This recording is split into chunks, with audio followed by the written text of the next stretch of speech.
Selamat pagi pemirsa, saya Chandra Dewi kembali hadir menjumpai Anda dalam Cerdas 5 Menit. Pagi ini kita akan berbincang seputar 5 tahun yang menentukan. Di studio Metro Manulife setelah ditemani oleh Bapak Igede Arisudana, seorang investment specialist dari PT Manulife Asset Management Indonesia. Selamat pagi Pak Ari. Selamat pagi Bu Andra. Pak Ari, pagi ini kita akan menjawab pertanyaan dari pemirsa Cerdas 5 Menit ya Pak ya. Dari Ibu Ana di Jakarta, beliau bertanya, sedang menyiapkan dana masuk SMA untuk anaknya yang duduk di kelas 4 SD. Jadi masih ada sekitar 5 tahun ya Pak Ari ya. Nah, Bu Ana ini bisa menyisihkan dana Rp500.000 dari penghasilan bulanannya, tapi tidak tahu disimpan di mana sebaiknya. Jumlah dana simpanan yang dikumpulkan akan menentukan di mana akan sekolah. Nah Pak Ari, sebenarnya yang mana yang harus didahulukan ya? Mencari tahu biaya sekolah yang diinginkan, lalu baru mati-matian mengumpulkan uang, atau ya paling tidak di mana saja sekolah sesuai dengan kemampuan orang tuanya, yang mana? Sebenarnya pertama-tama kita harus tentukan dulu beberapa pilihan sekolah yang hendak dituju. Kemudian lakukan analisa atau gali informasi terkait biaya-biaya yang ada di sekolah tersebut. Misalnya dari uang pangkal masuknya, kemudian SPP bulanan, biaya ekstrakurikuler, dan biaya-biaya lain. Setelah itu lakukan perbandingan antara satu sekolah pilihan yang satu dengan yang lainnya, di mana pilihan untuk bersekolah di negeri relatif lebih murah atau terjangkau dibandingkan dengan bersekolah di swasta.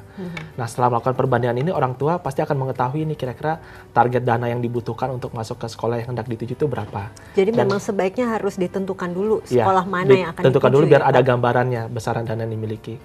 Soalnya kalau tidak ditentukan, gambarannya nggak ada, bisa-bisa dana pendidikannya nggak akan terkumpul karena bayangannya juga nggak ada gitu, berapa yang harus disiapkan.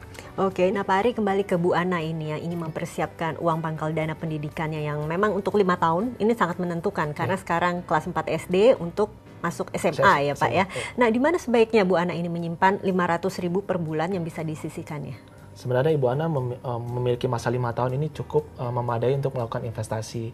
Namun yang penting untuk dilakukan oleh Ibu Ana yang pertama adalah tentukan dulu profil risiko dari Ibu Ana. Apakah Ibu Ana adalah seorang investor yang tipenya agresif atau bisa mengambil risiko lebih, atau Ibu Ana adalah tipe investor yang konservatif atau cenderung menghindari risiko. Nah, ini akan menentukan investasi yang cocok bagi Ibu Ana. Nah, sebagai pemula, Ibu Ana bisa nih menginvestasikan Rp500.000 per bulan untuk biaya pendidikan si anak ke dalam investasi reksadana, di mana jenis yang sesuai akan tergantung dari profil risiko Ibu Ana itu sendiri. Oke, tapi apakah cukup dengan berinvestasi di reksadana dengan dana Rp500.000 per bulan? Barangkali bisa diberikan semacam ilustrasi nih Pak Ari untuk Ibu Ana ya. Ya.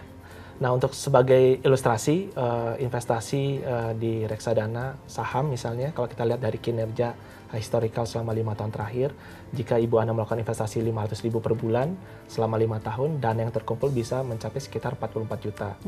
Jika Ibu Ana melakukan investasinya di reksadana pendapatan tetap, di mana imbal hasilnya sekitar 10% per tahun, dana yang bisa dicapai sekitar 39 juta.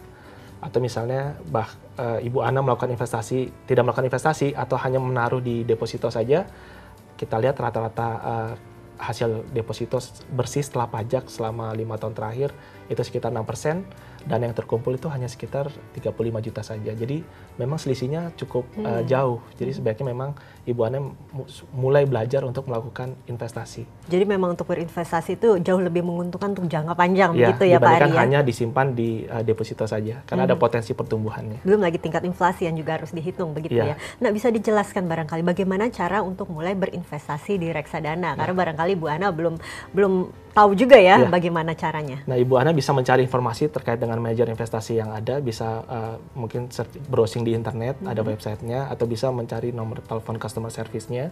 Kemudian Ibu Ana nanti akan harus mengisi form pembukaan rekening, menyertakan juga biodata seperti KTP, fotokopi KTP. Tapi jangan khawatir, sebenarnya proses ini mudah, nanti akan dibantu oleh customer service dari manajer investasi yang bersangkutan. Baiklah Pak Ari, terima kasih banyak. Mudah-mudahan jawabannya ini dapat memperjelas Ibu Ana kemana akan menginvestasikan dananya ya. Terima kasih atas kehadirannya. Sama-sama Ibu Chandra. Dan pemirsa, demikianlah Cerdas 5 Menit, Cerdas Finansial untuk episode kali ini. Saya Chandra Dewi, terima kasih atas perhatiannya. Sampai jumpa. Dipersembahkan oleh